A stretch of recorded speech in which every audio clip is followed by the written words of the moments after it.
Hello everyone, welcome channel learn with ease. आज हम solve करेंगे सीबीएसई 2025 सैंपल पेपर में रिटायरमेंट ऑफ अ पार्टनर से रिलेटेड एक क्वेश्चन पूछा गया है। इसे आप कैसे सॉल्व करोगे, प्रेजेंट करोगे, सब कुछ सीखना है, समझना है। तो मेरे साथ एंड तक बने रहना। ऑनलाइन क्लासेस के लिए आप मुझे स्क्रीन पर दिए गए नंबर पर व्हाट्सएप कर सकते हो अपना नाम और क्लास। और अगर आप सॉल्यूशन ढूंढ रहे हो टीएस ग्रेवाल और DK Goyal new edition book के, तो चैनल की प्लेलिस्ट को क्लिक करो, आपको सभी सॉल्यूशन अपलोडेड मिलेंगे। कम्युनिटी सेक्शन पर क्लिक करोगे तो एमसीक्यूज मिलेंगे क्विज के फॉर्मेट में, और एमसीक्यूज के हैं सॉल्यूशन शॉर्ट्स में। तो बहुत कुछ है चैनल पर, विजिट द चैनल। अच्छा लगे तो शेयर और सब्सक्राइब जरूर करना। सीबीएसई 2025 सैंपल पेपर के एमसीक्यूज मैं ऑलरेडी अपलोड कर चुकी हूं, जिसे आप शॉर्ट सेक्शन में चेक कर सकते हो, लर्न कर सकते हो, प्रैक्टिस कर सकते हो। वहां पर मैंने सीबीएसई सैंपल पेपर 2024 के नाम से उन्हें अपलोड किया है बाय मिस्टेक। तो आप उसे प्रैक्टिस कर सकते हो, क्वेश्चंस वही है। अच्छा, इस क्वेश्चन में कहा है कि मेघना, महक और मनदीप तीन पार्टनर है। प्रॉफिट शेयरिंग रेशियो नहीं दी, इसका मतलब इक्वल पार्टनर है। बैलेंस शीट आपको दी है 31 मार्च 2023 की, क्योंकि इसी डेट को महक रिटायर हो रही है। रिटायरमेंट के टाइम पर यहां पर कहा है कि एसेट्स और लाइबिलिटीज को आपको इस तरह से रिवैल्यूएट करना है।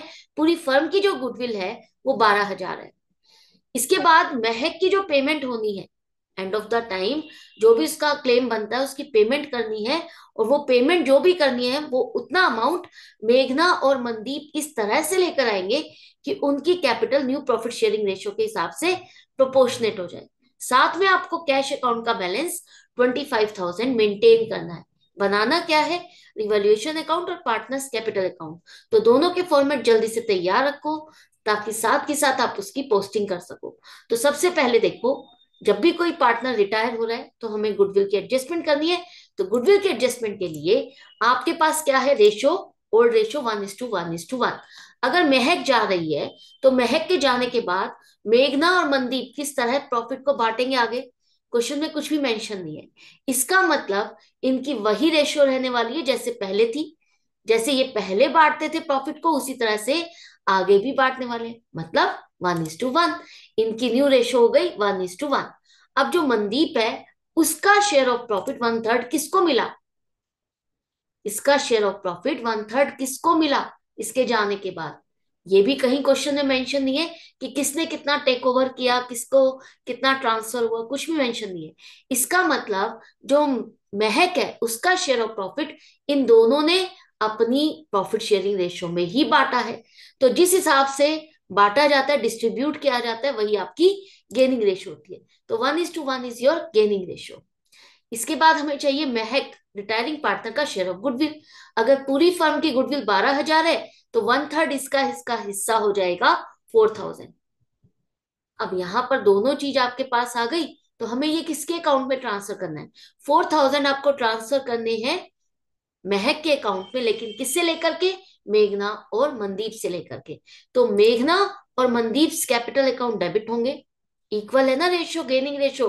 तो 2,000 2,000 ये दोनों मिलकर के महक को कंपनसेट करेंगे 4,000। गुडविल की एडजस्टमेंट एंट्री क्लियर हो गई, कोई नई चीज नहीं है, बहुत बार प्रैक्टिस कर चुके हो। अब पार्टनर्स कैपिटल अकाउंट में इसको साथ के साथ पोस्ट कर दो।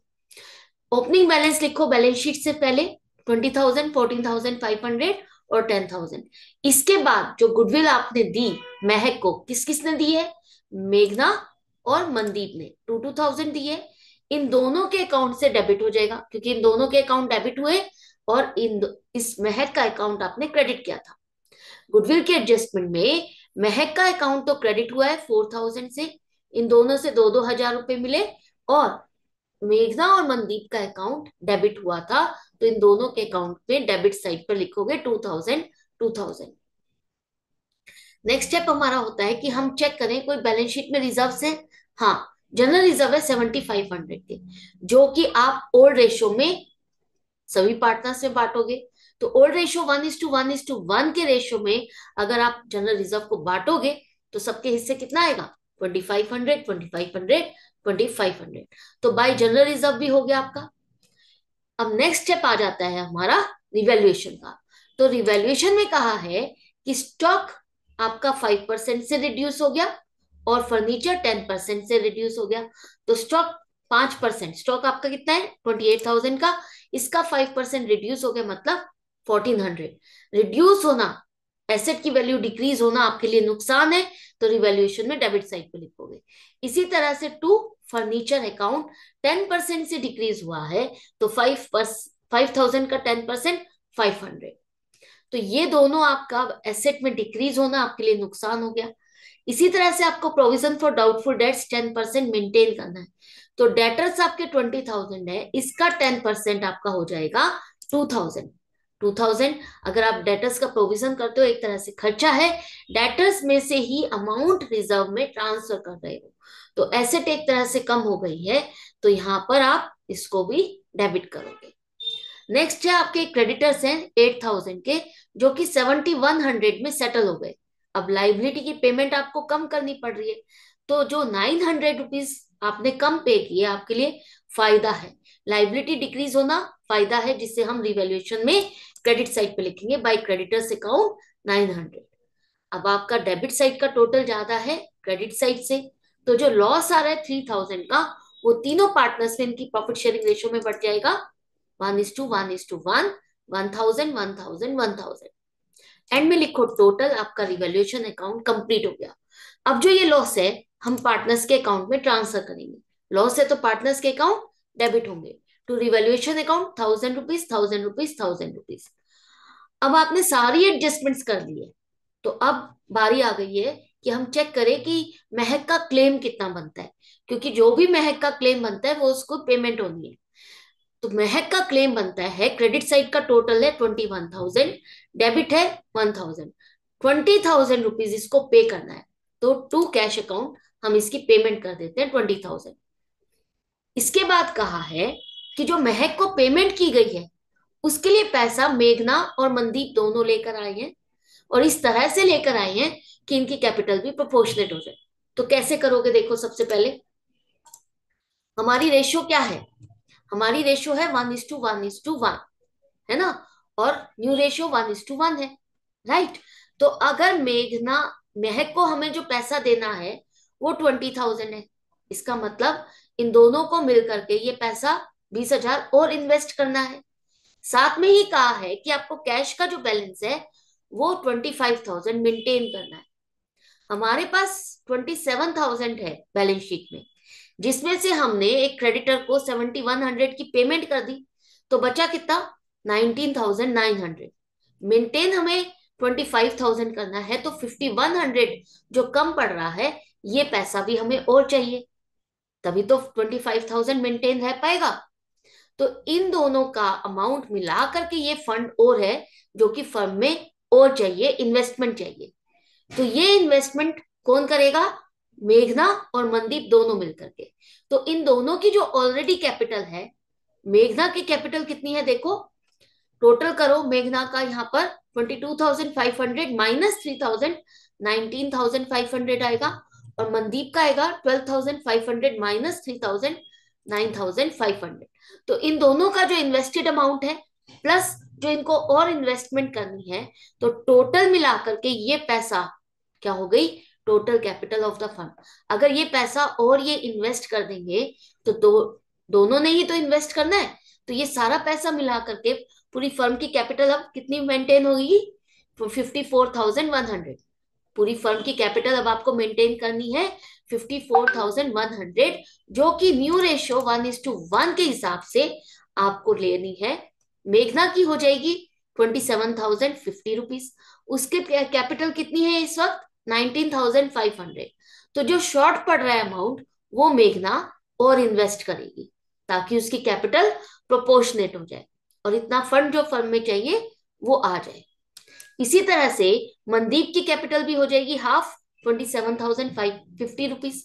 इसने इन्वेस्ट कितना किया है 9,500, तो इसकी डेफिशिएंसी कितनी आ रही है 17,550। इसको इतना पैसा और इन्वेस्ट करना पड़ेगा। तो ये जो दोनों पैसा मिलाकर के लेकर आ रहे हैं, आप चेक करो इन दोनों का टोटल क्या बनेगा, टोटल बनेगा 25,100। वही अमाउंट बनेगी जो हमें फंड्स चाहिए। तो ये दोनों फंड्स लेकर भी आ रहे हैं और इस तरह से लेकर आ रहे हैं कि इनकी कैपिटल भी प्रोपोर्शनेट हो गई। अब देखो इन दोनों की कैपिटल सेम अमाउंट भी हो गई है और ये इन्वेस्टमेंट भी कर रहे हैं। ये समझ में आ गया अब आपको? अब देखो पार्टनर्स कैपिटल अकाउंट में अब आप क्या लिखोगे? यहां पर हमने कैश में पेमेंट कर दी है महक की, और ये दोनों जो पैसा लेकर आ रहे हैं बाय कैश अकाउंट 7,550, 17,550, और इन दोनों ने जो पैसा लेकर आए, इन दोनों की कैपिटल मेंटेन हो गई 27,050, 27,050। एंड में लिखो टोटल, और ये हो गया आपका पार्टनर्स कैपिटल अकाउंट भी फिनिश। तो ये था कैपिटल एडजस्टमेंट वाला क्वेश्चन। आई होप आपको अच्छे से समझ में आ गया। जो बहुत ज्यादा एक फियर, नर्वसनेस रहती है आपको कि कैपिटल एडजस्टमेंट वाला क्वेश्चन है, ये तो बहुत टफ होगा। तो आई होप आपको समझ में आ गया। अगर आप एक बार समझ लेते हो ना, स्टेप बाय स्टेप कॉन्सेप्ट को समझ लेते हो कि ये कह क्या रहा है, तो कोई भी क्वेश्चन डिफिकल्ट नहीं रहता। किसमें कहा है कि हमें फंड्स चाहिए कितने, आपको पहले कैलकुलेट करना है रिटायरिंग पार्टनर को जो पेमेंट करनी है वो फंड कितना है, जो मिनिमम बैलेंस मेंटेन करना है उसमें डेफिशिएंसी कितनी आ रही है, वो पैसा हमें और चाहिए। तो टोटल फंड हमें जो चाहिए वो मिला करके पूरी फर्म की कैपिटल कितनी हो जाएगी, वो कैपिटल को आपको प्रोपोर्शनेट करना है। अब इन दोनों ने इन्वेस्ट कितना किया हुआ है उससे चेक करो। उससे चेक करने पर आपको पता चल जाएगा कि किसको कितना पैसा और इन्वेस्ट करना है। तो ये था क्वेश्चन, कंप्लीट हो गया है। अच्छा लग रहा है तो कंटिन्यू करो, सीखते रहो, समझते रहो। मिलते हैं नेक्स्ट वीडियो में नेक्स्ट क्वेश्चन के साथ। Good bye and take care.